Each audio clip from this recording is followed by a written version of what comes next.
It started with whispers. At Aldridge Women's Correctional Facility in rural Louisiana, rumors spread like wildfire. But this one was different. Over 6 months, 5 inmates, each serving long sentences, had mysteriously become pregnant. No one knew how. They were in a maximum security unit with no male staff inside their block, no conjugal visits, no way to sneak in outsiders. Warden Rebecca Hanley had run the prison for 12 years, and nothing like this had ever happened under her watch. When the first pregnancy was discovered, she chalked it up to an isolated case, perhaps a brief encounter with a guard who had broken protocol. But as the numbers grew, she knew something wasn't right. By the time the 5th woman tested positive, Hanley called in internal affairs. "This isn't just misconduct," she muttered under her breath, looking at the latest report. "This is something else." The department sent Officer Daniel Carter, a no-nonsense investigator known for cracking tough cases. He interviewed the pregnant inmates separately, but their stories were eerily similar.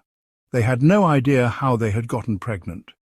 "I woke up one morning and felt off," said Tammy Ray, an inmate serving 15 years for robbery. "Then the sickness came, and now this." "I haven't been near a man in 3 years," another woman, Jocelyn Cade, said. "This is impossible." Carter was skeptical. "You're telling me you just woke up pregnant?" "That's exactly what I'm saying," Jocelyn snapped, "and if you don't believe me, go ahead and check the cameras." That gave Carter an idea. If no one was talking, the cameras would. Aldridge had security cameras, but their coverage was limited. The cell block's dormitory-style living quarters had no surveillance, thanks to privacy regulations. However, there were cameras in the common areas, halls and medical rooms. Carter requested access to months of footage and set up a new hidden camera in the hallway outside cell block D. If something suspicious was happening, he would find it. For 2 weeks, he watched the live feed every night. He studied movements, analysed shift schedules and double-checked every male staff member's alibi. Nothing. Until one night, when everything changed. At 2:37 a.m., the hallway camera picked up movement. The lights were dim, but a figure was visible, emerging from the shadows near the infirmary, a man in a white coat. Carter leaned closer. The man wasn't a guard. He wasn't on any staff list. He wasn't supposed to be there. The figure entered the dormitory, disappearing from view for several minutes. Carter's heart pounded as he waited. Then at 2:51 a.m., the figure exited, walking briskly down the hall, his face obscured by a surgical mask. Carter rewound the footage and froze the frame. He had seen enough. Whoever this man was, he was the key to the mystery.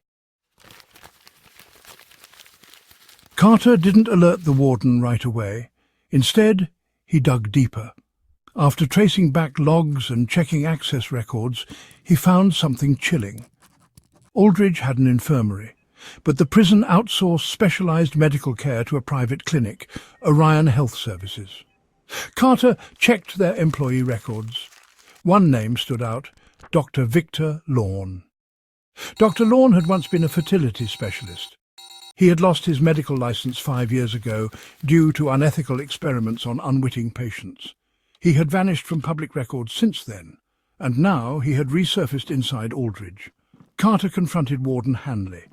"We have a problem," he said, showing her the footage. She paled. "Who the hell is that?" "I think it's Dr. Lawn, and I think he's been experimenting on the inmates." A surprise midnight raid on the infirmary revealed a hidden storage room, one that wasn't on any official blueprint.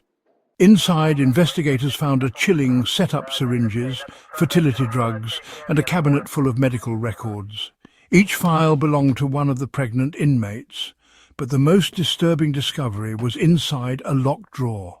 Small vials labelled Genetic Modification Trial.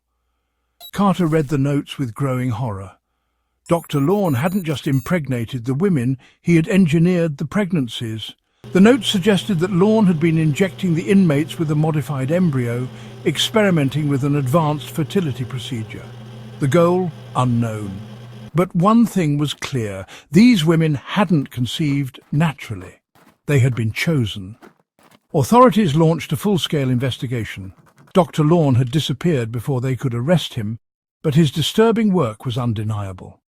The women were given medical care, their pregnancies monitored by ethical specialists. Some chose to terminate while others decided to carry to term, demanding justice for what had been done to them. Aldridge Correctional faced a massive lawsuit, and Warden Hanley resigned in disgrace. The scandal rocked the nation, exposing gaps in prison oversight and medical ethics. As for Carter, he never stopped searching for Dr. Lorne, because somewhere out there, the rogue doctor was still running his experiment, just waiting for his next victims.